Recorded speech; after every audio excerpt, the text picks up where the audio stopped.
Nouvelle vidéo, nouvelle journée, nouvelle recette. Aujourd'hui, on va faire un clafoutis sans lactose et sans gluten. Allez, c'est parti!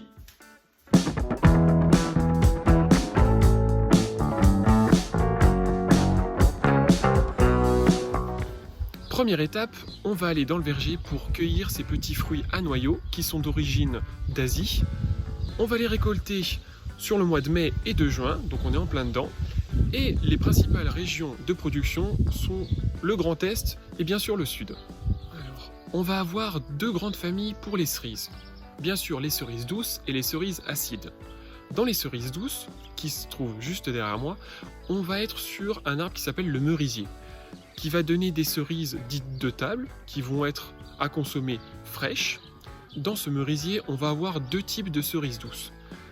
Les bigarreaux, qu'on va avoir par exemple de la burla, de la vanne, qui va donner, ou même du napoléon, qui vont donner des cerises assez fermes, assez rouges, bien sombres. En l'occurrence, celle-ci, c'est de la burla. Et sinon, on va avoir les guignes, qui vont être moins courantes, qui vont donner des cerises plutôt molles. Et pour les cerises acides, qu'on va retrouver juste derrière, on va être sur un arbre, le griotier, qui va donner des cerises beaucoup plus petites, bien sûr plus acides et plus concentrées en sucre.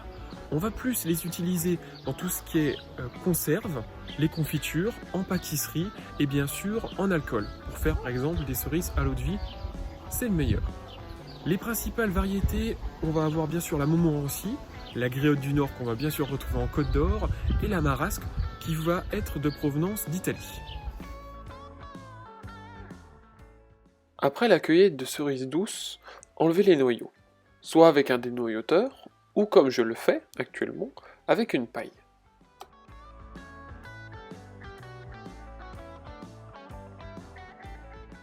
Pour environ une dizaine de clafoutis individuels, il nous faut minimum 150 g de cerises dénoyautées, vous pouvez également monter jusqu'à 200 g. 4 œufs, plus 2 blancs d'œufs, 16 centilitres de lait végétal. J'utilise cette fois-ci du lait de coco pour remplacer le lait de vache, mais si vous n'en avez pas, vous pouvez me mettre par exemple du lait d'amande, du lait de châtaigne, mais attention, pas de lait de soja car il ne se cuit pas. 25 g de miel, 80 g de farine. Dans cette recette, j'utilise temps pour temps de farine d'avoine et de coco, mais bien sûr, vous pouvez la remplacer par de l'avoine, de la châtaigne, de la noisette ou même de la farine de blé. Gardez quand même les 40 g de farine d'avoine car ça donne un bon goût à votre clafoutis. Et 4 centilitres de kirsch.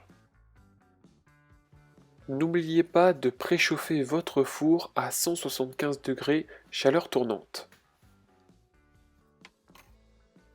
Première étape, on va tamiser nos farines.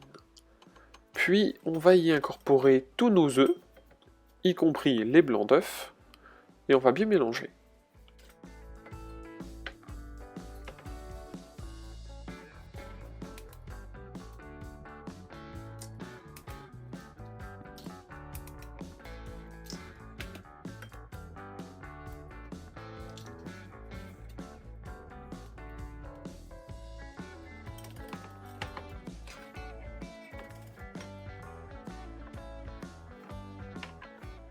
Ensuite, notre lait végétal.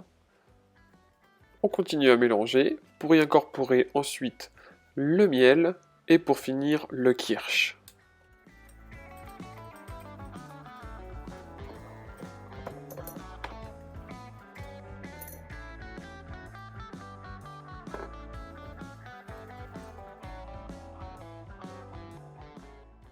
Quand la préparation est finie, versez-la dans des moules en silicone. Pourquoi j'utilise un moule en silicone? C'est afin de ne pas rajouter de la graisse pour chemiser le moule. Si vous n'en avez pas, vous pouvez bien sûr utiliser un grand récipient, en Pyrex par exemple. Le temps de cuisson sera identique.